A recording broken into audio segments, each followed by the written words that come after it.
শুক্রবারের সকালে ঘুম থেকে উঠে বাইরেটা এসে দাঁড়ালাম, আর একটা নয় দুটো নয় তিনটে নয়, অনেকগুলো লাল লাল ছোট ছোট পিঁপড়ে পায়েতে কুটুস কুটুস করে কামড়ে দিয়েছে। এবার লাল পিঁপড়ে জ্বালা তো দেবেই, তার জন্য পিঁপড়ে দেয়া পাউডার একটু ছড়িয়ে দিলাম, দিয়ে সামনেটা একটু ঝাঁট দিয়ে দিয়েছি, কিন্তু আরও সুন্দর করে ঝাঁটা দিয়ে দেব। শুক্রবারের সকালবেলা তো অনেক কাজ থাকে, তো বাইরেটা গোটাটা পরিষ্কার করে এলাম। আজকে বাইরে ঝাঁট দিয়ে ভিডিওটা শ্যুট করা হয়নি।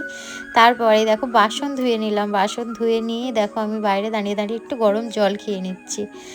এবারে ঢং করতে করতেও জলটা খেতে হবে আমাকে, কি বলবো বলো। তারপরেই দেখো আমি কিন্তু বসে নেই, সুইটি চোংদার অনেক অনেক কাজ করে।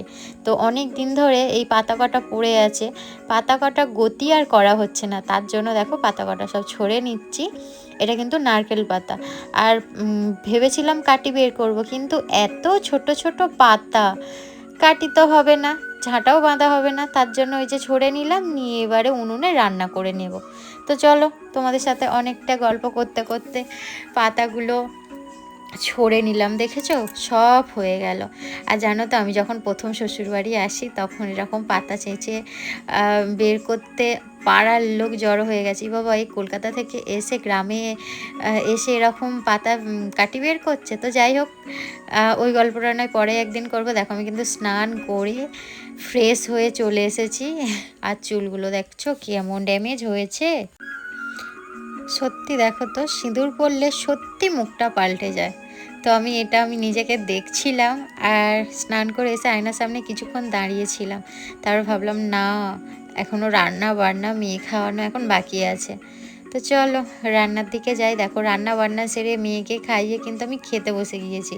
দেখো কি রান্না করেছি, মাছের ডিম দিয়ে বড়া হয়েছে, বাঁধাকপি মাছের মাথা দিয়ে একটা চচ্চড়ি।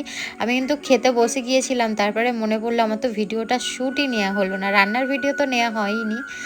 আর হয়েছে কাতলা মাছ দিয়ে আলু টমেটো দিয়ে একটা তরকারি, সরি আলু টমেটো, আর তার সঙ্গে ছিল ঢ্যাঁড়স বা ভেন্ডি। তো দেখো আমি একটু খেয়ে নিই, খেয়ে নিয়ে কিন্তু আমার নিস্তার নেই, অনেক অনেক কাজ আছে। আর এই যে দেখো তো, এটাকে কেউ চিনতে পারছো? এটাকে আমরা বলি মুগ কড়াই।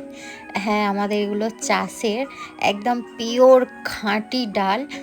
এই ডালটা দিয়ে কিন্তু আমরা তড়কা বানাই, তড়কা ডালই হয়। আর এটাকে দেখো আমি বেশ ভালো করে ভেজেছি, ভেজে আর এই যে এটা হচ্ছে জাঁতা, জাঁতা নোড়া দিয়ে আমি বেশ সুন্দর করে ভেঙে নিচ্ছি। আর এই দেখো ভিতর থেকে বেরিয়ে এলো মুগ ডাল, দেখেছো কত সুন্দর। হ্যাঁ, এটাও আমি শিখেছি, বা এখানে আমি শ্বশুরবাড়িতে এসে এটা আমি শিখেছি। আর দেখো আমি কুলোয় করে এবার আমি ঝেড়ে নেবো, এই যে খোলাগুলো আছে কুলোয় ঝাড়লে সমস্ত কিছু বেরিয়ে যাবে। তো যাই হোক, এই ভিডিওটা কেমন লাগলো কিন্তু জানিও। দেখো কত সুন্দর আমি ডাল বের করেছি, আর এই ডাল দিয়ে রেসিপি আসছে আগামীকাল। তো যাই হোক দেখো আমি খুব সুন্দর করে কিন্তু আমি কুলোয় করে ঝেড়ে নিচ্ছি। এই ঝাড়াটাও কিন্তু আমি শ্বশুরবাড়িতে এসেই শিখেছি, আরও সুন্দর করে পরিষ্কার করে নিচ্ছি। যাই হোক, এই ভিডিওটা আমার কেমন লাগলো জানিও। আর তোমাদের আশা করি ডেলি ব্লগ তোমাদের খুব পছন্দ হচ্ছে, আরও তোমাদের উৎসাহিত পেলে আমি আরও উৎসাহ হয়ে ভিডিও বানাবো।